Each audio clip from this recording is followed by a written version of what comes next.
Well, chapter 5 of the book of Isaiah, this one's going to be a little more familiar, especially if you're familiar with more latter-day prophecy. Now, this is still a continuation of Isaiah's original vision that he is seeing, basically. So we're still continuing on. So if you remember the previous chapters, we talked about the destruction, the wickedness of the people in Isaiah's day, and the wickedness that they'll have going forward, and all the destructions that are going to happen to them going forward. But then eventually a remnant will be saved, and then there'll be the latter days when they're redeemed and pulled back. So we're talking more about the latter days situations, and that's what we're going to get here as well. For comparison to the Book of Mormon, 2 Nephi chapter 15 correlates with this chapter as well. So you can read those two and compare them.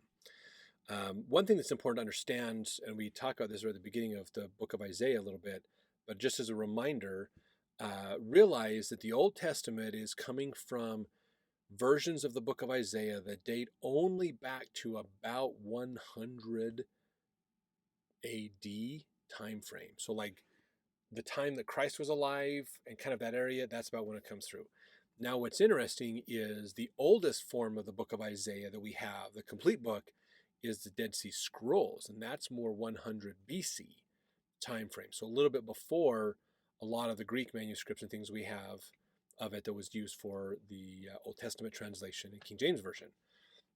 But now we have the Dead Sea Scrolls, which is a little bit older than the translations we have in the the King James Version, which is a nice check and balance. But you got to realize the Book of Mormon times, Nephi is coming from 600 BC. Isaiah stuff was written before then. So it's much, much older understanding of it. Now, there are some things where people accuse Joseph Smith of literally just writing down what was in the King James Version, and there's probably some instances where maybe he did that. And rather than just go through and redo it, he just, oh yeah, I'm familiar with this. This is from Isaiah. We can just write this down and pull this together. But it's interesting that even in some of his stuff, even Moroni, when Angel Moroni visits Joseph in his bedroom that one night, he quotes Isaiah and other Old Testament things in a way that's even different than what we have in the Old Testament as well. So it's kind of interesting how sometimes there's different interpretations or translations of these books. It's fruitless to try to say one is the most authoritative and different and from the rest, because that's you just taking a matter of opinion on what it is. Do we say that the Old Testament manuscripts, Septuagint, and those kinds of things is the authoritative one? Well, then we're saying that whatever assumptions and biases and things that they used to create it with, or the scholars who wrote the articles who were then referenced to make the Septuagint or the ancient writings, we're assuming that they did everything right. And that's hard to say. Even the Book of Mormon says that we're going to get things wrong. And the Book of Mormon admits that. So the thing is, realize the teachings that we learn are more important than the actual phraseology of the words that we get. But it's still fun to compare to see what can this teach us or help us understand about Isaiah's writing. So that's why it's fun to have this opportunity to compare it to the Book of Mormon. All right, so verse 1, now will I sing to my well-beloved a song of my beloved touching his vineyard. So this is getting into that Zenos analogy of the vineyard from Jacob. And this is an important one to think about in here, that the prophet composes a song or poetic parable of a vineyard, showing God's mercy in Israel's unresponsiveness. So that's where we're going to go with this here. He says, my well-beloved hath a vineyard in a very fruitful hill. And he fenced it and gathered out the stones thereof and planted it with the choicest vine and built a tower in the midst of it and also made a winepress therein. And he looked that it should bring forth grapes, and it brought forth wild grapes. So he puts a fence up, he clears out the stones, he improves the soil basically. He gets the best vines he can from other places. He plants these great vines inside his property so that he can nurture them and take care of them and help them to produce great fruit. And he even builds a tower in the midst of it. So the tower is there to warn people of oncoming dangers. If there's wild animals out there lurking or invading armies coming in, they can warn them ahead of time. Put a wine press in there, so he's optimistic about what kind of a return he's going to get on these vines. And what happens? Wild grapes. Now you might think, what's the biggest difference here between what these choice vines and wild grapes? So we have to understand that, and this is an important thing to consider. When grapes are crossbred, when they're purposely worked and nourished, your goal is to get grapes that produce large fruit. You want lots of juice, lots of sugars, lots of taste in those fruit. That's why if you go to the store today, we usually are buying bags of grapes that are big grapes. Okay, now those are not the grapes that Romans ate, or even these people ate back then, because they've been bred. They've used hybridization and other types of techniques to get the characteristics of large grapes to be genetically enhanced, so that the vines grow big, juicy grapes. The grapes that they ate back then weren't quite that big. So if you domesticated it and you grew them and nourished them, you could get some big grapes, which would yield you more fruit and fruit juice. Now, wild grapes, you have to understand there's a big difference here, because it's what is the motivation of the plant. If we adjust the plant, then the plant gives us what we want. If we leave the plant to themselves, the plant wants to reproduce more plants. So the goal is not to have large fruit, little to no seeds, which is what we like today.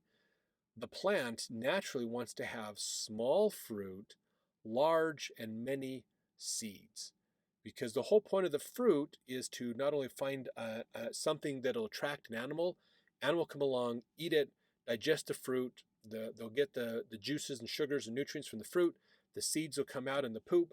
Because the animal has walked down the trail, those seeds are going to be planted in other locations and continue to grow more vines and expand the opportunity to have these vines in more locations. Not to mention, if the fruit drops to the ground, the fruit can then provide starches and things to help with the seeds to grow better and do those things. So a plant on its own is naturally going to produce smaller fruit, but larger and more seeds, because that's furthering the species. We, as consuming the fruit, want the exact opposite. We want large fruit, small to no seeds, because we don't care about the seeds. We want the fruit.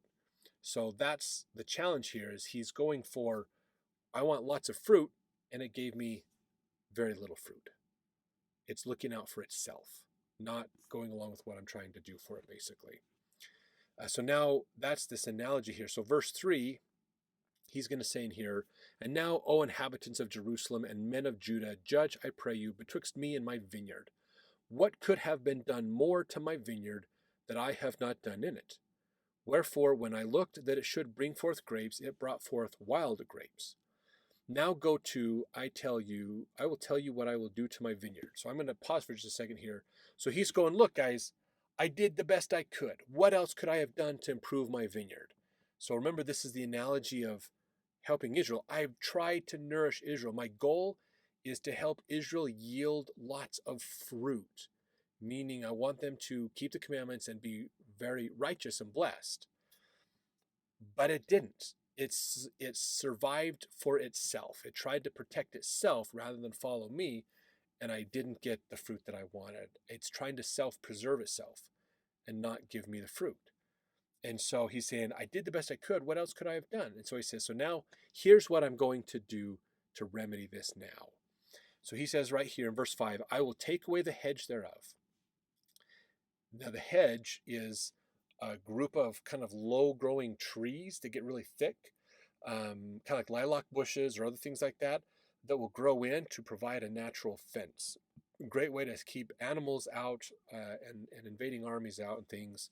He says, I'll take the hedge thereof, and it shall be eaten up, and shall break down the wall thereof, and it shall be trodden down. So again, you build a wall around it to protect it from invading armies, from thieves, and from animals that would destroy your vineyard. Verse 6, I will lay it waste. It shall not be pruned nor digged. So it's going to be left. In fact, he says, there shall come up briars and thorns. So if you've ever seen a garden that doesn't get taken care of, you get tons of weeds. The nature's naturally going to take over that space, basically. And so that's what's going to happen. He's going to stop helping Israel, stop nurturing them, basically, leave them to themselves. He says, I will also command the clouds that they rain no rain upon it. For the vineyard of the Lord's host is the house of Israel, the men of Judah his pleasant plant. He looketh for judgment, behold, oppression for righteousness, but behold, a cry. So he's like, I'm not going to help them at all. I'm done helping them out. I've tried to help them and tried to nourish them. I gave them the best conditions for success, and they chose to protect themselves rather than follow me. And so that's the challenge that he's having here. And so he's like, I'm done. The consequence is they're left on their own. If they want to try to save themselves, then I'm going to let them save themselves. I'm not going to help them here. But there's a cry. There's going to be some problems that happen. So verse 8, he says, woe unto them that join house to house, that lay field to field, till there be no place, that they may be placed alone in the midst of the earth. Now this might sound weird. Why would this be a bad thing for them to come together, to join house to house, to pull things together and to network together? Some people would say that that sounds kind of contradictory. Well, Hugh Nibley had a comment to say on this. He said, real estate is a special providence for such people, and the ancient record is full of the slick and tricky deals by which they acquired their great estates. From the earliest of Greek creatures has Syad and Solon to the last of the Roman satirists, including the terribly modern Petronius. So this is the situation, is what they're talking about is in joining house to house that lay field to field, is saying a few people are going to own all the assets, basically, and it'll kick everybody else out because a few wealthy will own everything. Kyle and Delich in their commentary said, they, the insatiable, would not rest till after every smaller piece of landed property had been swallowed up by them, the whole land had come into their possession, and no one beside themselves was settled in the land.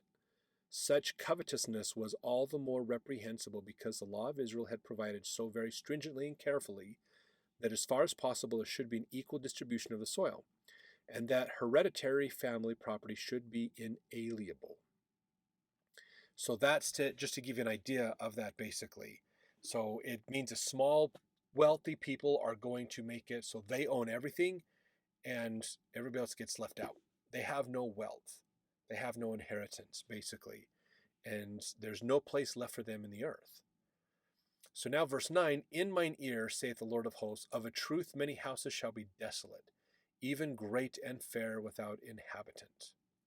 Yea, 10 acres of vineyard, shall yield one bath, and the seed of an homer shall yield an ephah. Now I want to talk about some of these measurements here for a second. An acre is the amount a yoke of oxen could plow in one day. So 10 acres is 10 days' work. Or if you have 10 yoke of oxen and they all plowed, they can all get it done in one day. So 10 acres is quite a bit. A bath is about 5.5 gallons. So 10 acres yielding 5.5 gallons of wine or juice.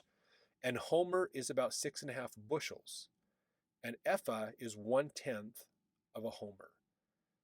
So you can look at this and realize that's not good. I mean, if you're getting basically the seed of an homer, so you take the seeds out of a 6.5 bushels of fruit, and it yields you 1/10 of what you started with. That's a diminishing return.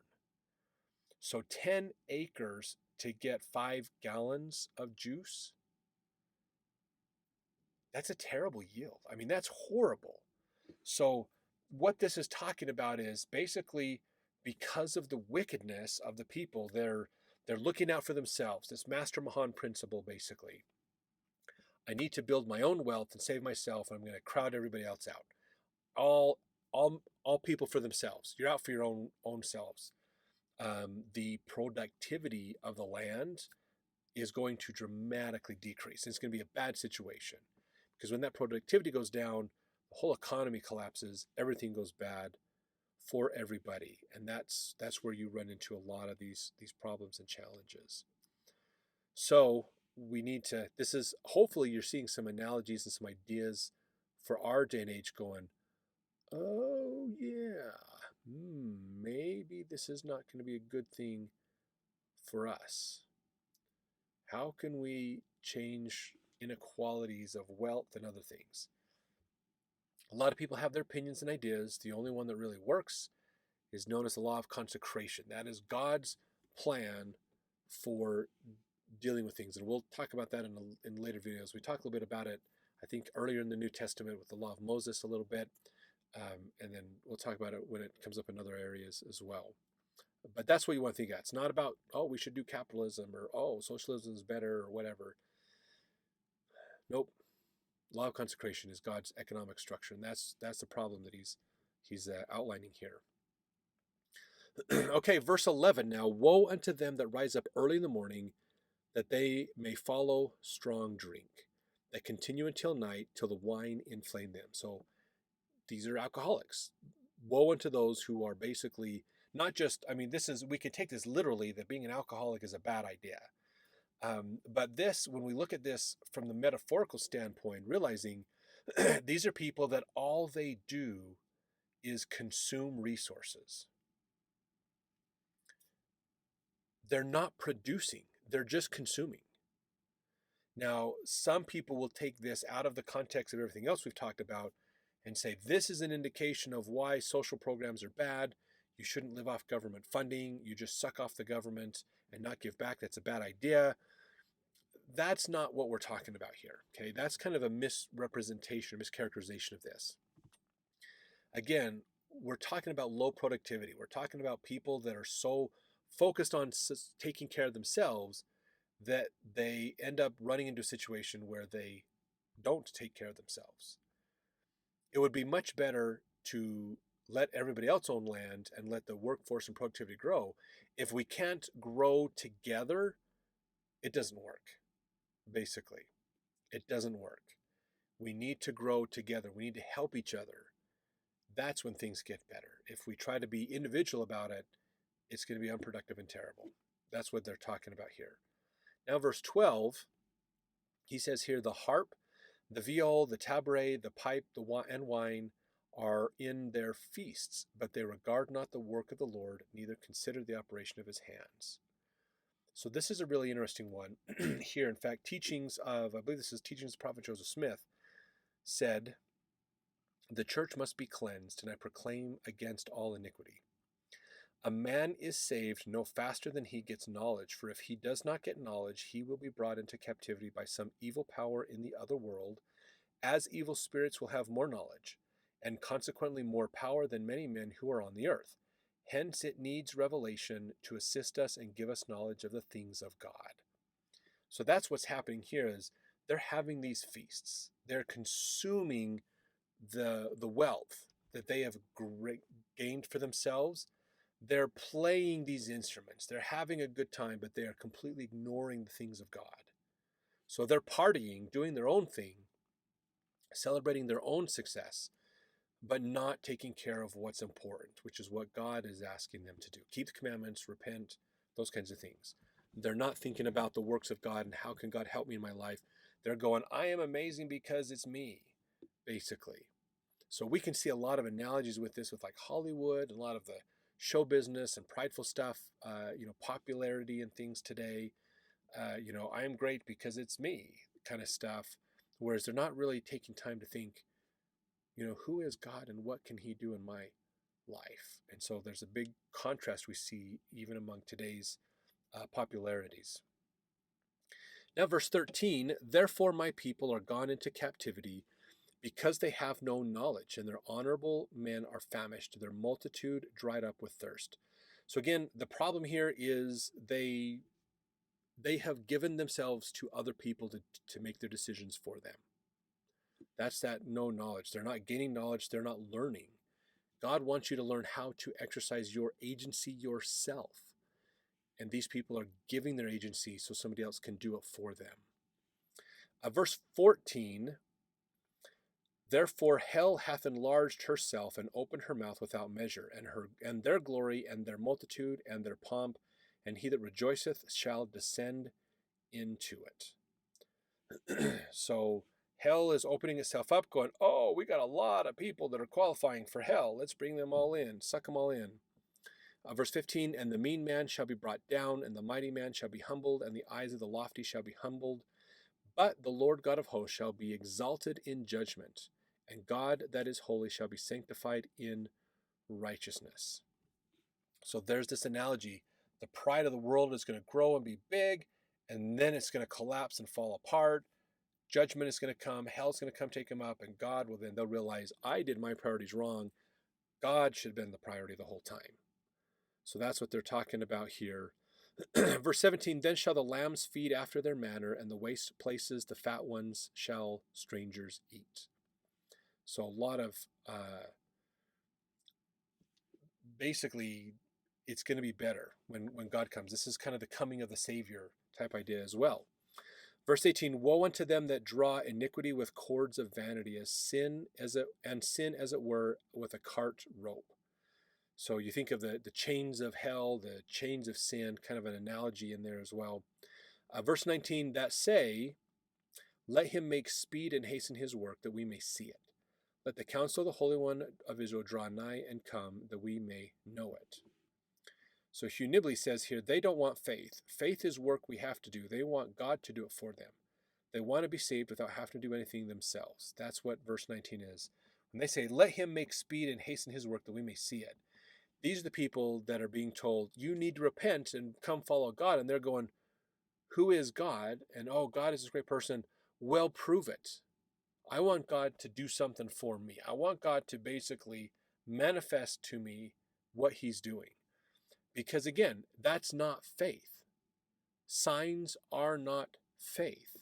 Okay? If we're asking for a sign, we're not exercising faith. We want God to do the work to manifest himself to us. And God's saying, that's not how it works. You need to do the work of applying your faith to God. If you want to know God, you have to have faith in him and seek him. You have to make the choice. He's not going to force himself on you. And that's what they're saying here is, I don't want to do the work. I just want to be told what to do. That's not going to work out. So verse 20, woe unto them that call evil good and good evil, that put darkness for light and light for darkness, that put bitter for sweet and sweet for bitter. So this is, again, another idea or concept of what's going to happen in the last days. Now, Hugh Nibley said, that being the rhetorical art, the art, as Olato tells us, of making good seem bad and bad seem good by the use of words, which in the ancient world came to its own in the law courts. So this is a challenge that happens, and what this is talking about, how basically legislation will change, perspective of people will change to where being righteous is now wicked, is against the law. Being righteous is the bad thing. You shouldn't do it because that's against the law to be righteous. Following religion is going to be outlawed. Following God, doing the things of God, is going to be bad. Doing sin is going to be what we encourage you to do.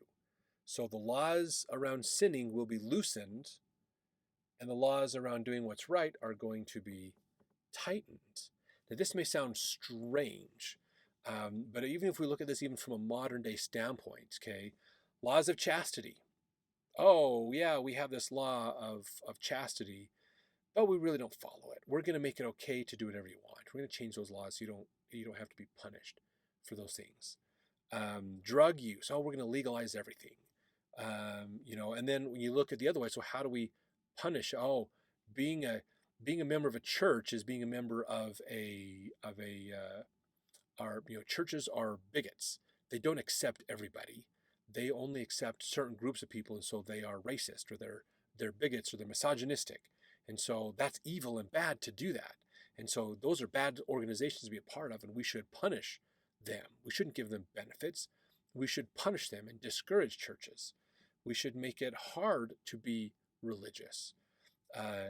Some states, actually, it's illegal to help people, like give charitable things. You can start a charity, people can donate to your charity, but for you to just go out and do nice things for people, there are some states where that is banned. You can't just go be nice to people. It's illegal. You can't, and I think in California there's laws say you can't help the homeless. it's against the law to actually go like help the homeless. If you want to buy food and give it to the homeless, you can't in some areas because they see that as helping people stay where they're at, and that's a bad thing. And so if you want to help them, you give your money to the government, who will then administer it through government programs to the poor. So that's this idea of switching. So legally doing what God wants will become banned. Doing what God does not want you to do becomes allowed and encouraged. That's this idea. Verse 21 now, woe unto them that are wise in their own eyes and prudent in their own sight. Now, President N. Eldon Tanner had something to say on this. He said that he noted that when people become learned in the worldly things such as science and philosophy, they become self-sufficient and are prepared to lean unto their own understanding, even to the point where they think they are independent of God. And because of their worldly learning, they feel that if they cannot prove physically, mathematically, or scientifically that God lives, they can and should feel free to question and even deny. Oh, my notes are moving on me. Sorry. Let me see if I can fix this. Let's see. And even deny God and Jesus. Then many of our professors begin to teach perverse things to lead away disciples after them. And our youth, whom we send to them for learning, accept them as authority, and many are caused to lose their faith in God. How much wiser and better it is for man to accept the simple truths of the gospel and to accept as authority God, the creator of the world, and his son Jesus Christ, and to accept by faith those things which he cannot disprove and for which he cannot give a better explanation. He must be prepared to acknowledge that there are certain things, many, many things, that he cannot understand. That was a conference talk that N. Eldon Tanner gave. So realize that sometimes, being prideful is what they're talking about here in verse 21, wise in their own eyes. Sometimes we get learning science and then we think, oh, we know how this works. So anything that goes against the way we know it works is wrong. But the thing to understand is science is always changing. That's what we've learned now. But if you look back 100 years, we didn't know that. So a scientist back then would look at a scientist today and go, you're wrong. And we're going, but it's because we've learned more. So science is the best guess we have right now. Always understand that, okay? If we ever put ourselves in a position where we believe the philosophies of men more than God, we are in trouble. This sometimes happens in an argument when it comes to like biblical scholarship and things, where they'll say, well, in order to be a Bible scholar, you have to basically rule God out. Because if you think about it, if you're trying to understand the things of God, trying to read the scriptures and understand them, the problem is every time you pull out the excuse or the idea that, well, what if God changed this himself? The problem is from a intellectual standpoint or an argumentative standpoint, anything's possible. So you can't rule out anything, and so it makes it kind of moot to talk about. But if you pull the factor of God out of it and say, well, let's just say God can't do that at all, and he didn't do that at all, then what are you left with? And that's how you critically think about the scriptures and things like that. The problem is that's not completely accurate. It is a way to look at the scriptures and look at God, or look at religious history. But it's not the correct way, because God has to play a factor in that. There was a great talk by Boyd K. Packer years ago, when it's the talk, the mantle is more important than the man, or something like that, I think. And it's a really, really good talk. He talks about how there's a gentleman who wanted to who's working on his PhD, and so he chose for his study was to study bishops, the calling of being a bishop. So he decided to study this out, and he realized in this study that, there's certain personality traits or certain styles and things that bishops do, but there's this whole revelatory key to being a bishop that's an important part of it, where this is stuff where God is working through the bishop. The bishop has no inherent talent to do it this way, but God is working through the bishop to get things to happen. And when he submitted his paper, his scholars, who were non-LDS, said, you can't do that. You have to cut the whole God part out. And he's like, but I can't. Basically, it's a part of being a bishop. If you take the God part out, being a bishop doesn't really work. So this is something you have to think about as well. Thinking critically can mean we're looking for options and trying to use logical data to pull this together. Dan McClellan's Data Over Dogma talks quite a bit about this. But it's one way to look at it without having the God in the equation. That is one way to look at things.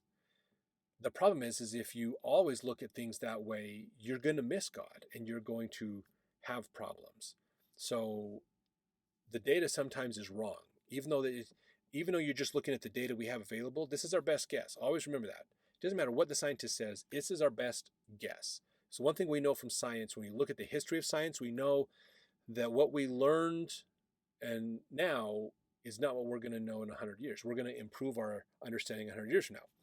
So we don't have absolute truth, okay? So this is where God does. Maybe we should keep him factored into those equations and do things. So that's what they're talking about here. If you decide that you're so smart that you don't need to follow God, that's a problem. That's a lot of pride.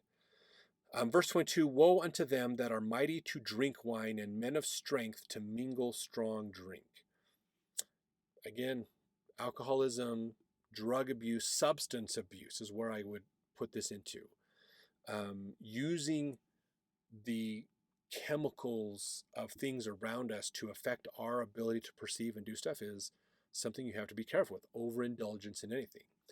I would put sugar in this because sugar dramatically affects our brain and our thinking. When our blood sugar levels change, it causes depressions and anxieties and other things in us, which will affect how we think. So I would put that into substance abuse as well.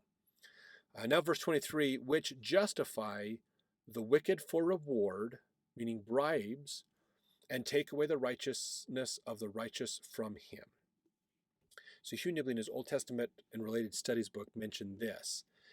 He said, this recalls how the Gadianton robbers, when they finally got control of the government and the law courts, when they did obtain the sole management of the government, at once their backs turned upon the poor and the meek, filling the judgment seat with their own people, letting the guilty and the wicked go unpunished because of their money.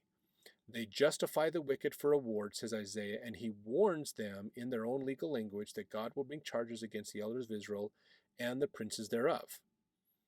They have eaten up the vineyard, the spoil of the poor is in your houses. The stuff that is in your house really belongs to them.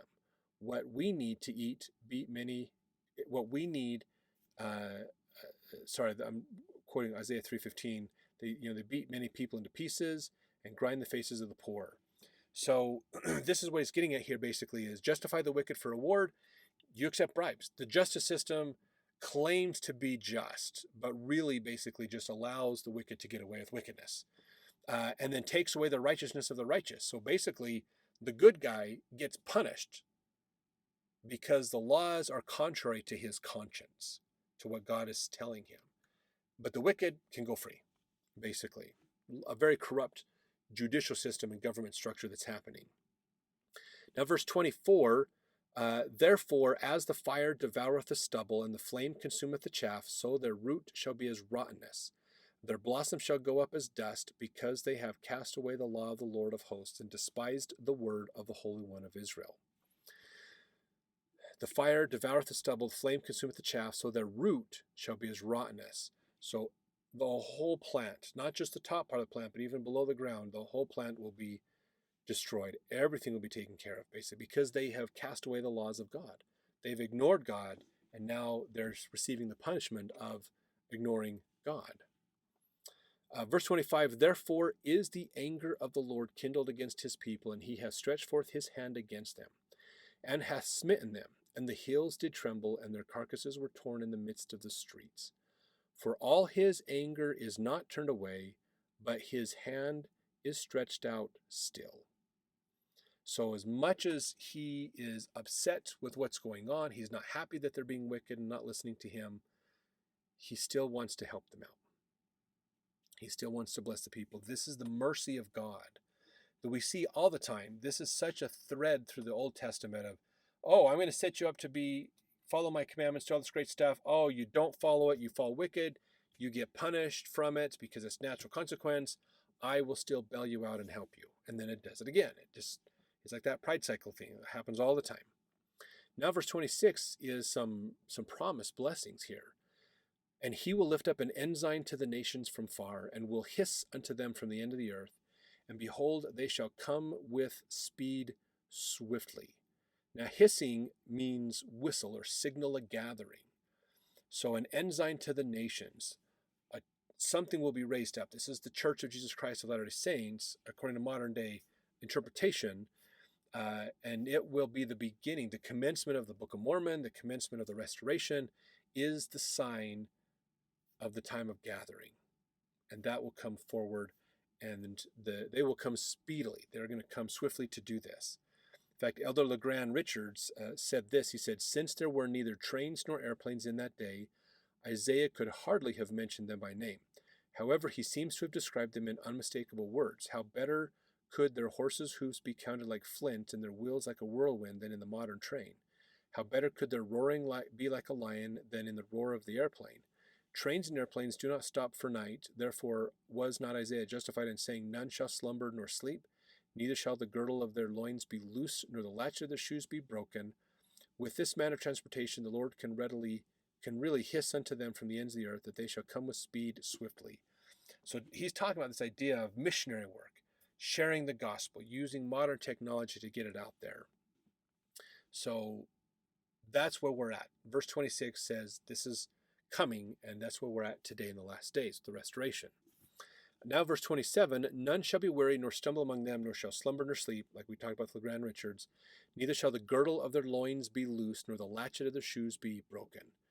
Whose arrows are sharp, and their bows bent. Their horses' hoofs shall be counted like flint, their wheels like a whirlwind. So this is verse 28 is getting more of a military or warlike theme to it. Arrows are sharp, they're prepared. Bows are bent, meaning they've drawn them back. Horses' hoofs will be counted like flint. They're marching so fast, sparks are coming. Their wheels like a whirlwind. The chariot wheels are racing so fast that they are not stopping. They're going quickly. Now this analogy, if you think about this from the restoration of the gospel, is the war in heaven, this battle of good versus evil. So if you think about that this verse 28 makes a lot of sense of thinking in this more military standpoint of God is fighting back. He is going to take the fight to Satan and sinners, and he's going to do his best to save his people. Now verse 29, continuing on, their roaring shall be like a lion. They shall roar like young lions. They shall roar and lay hold of the prey, and shall carry it away safe, and none shall deliver it. So again, this is another symbol of missionary work, of understanding that this war in heaven, the war of good and evil, is happening. So it's a metaphorical war, spiritual war in our life, but that's still happening. Missionary work is going out trying to find those to be saved and bring them out, they're captive, trapped in sin. We're going to bring them out of that and help them become free and protect them. Verse 30, in that day they shall roar against them like the roaring of the sea, and if one look unto the land, behold darkness and sorrow, and the light is darkened in the heavens thereof. So unfortunately, what this means is, as this mission work goes forward, there's also going to be a lot of darkness in the world, a lot of sin, a lot of confusion and things that they're going to have to fight through and deal with. And it's going to be crazy, and it's going to be hard and a bad situation. So this is what we're dealing with in our day and age as well, basically. So some great modern day things for us that Isaiah is giving us. So let's jump over to our next chapter to continue this revelation from Isaiah.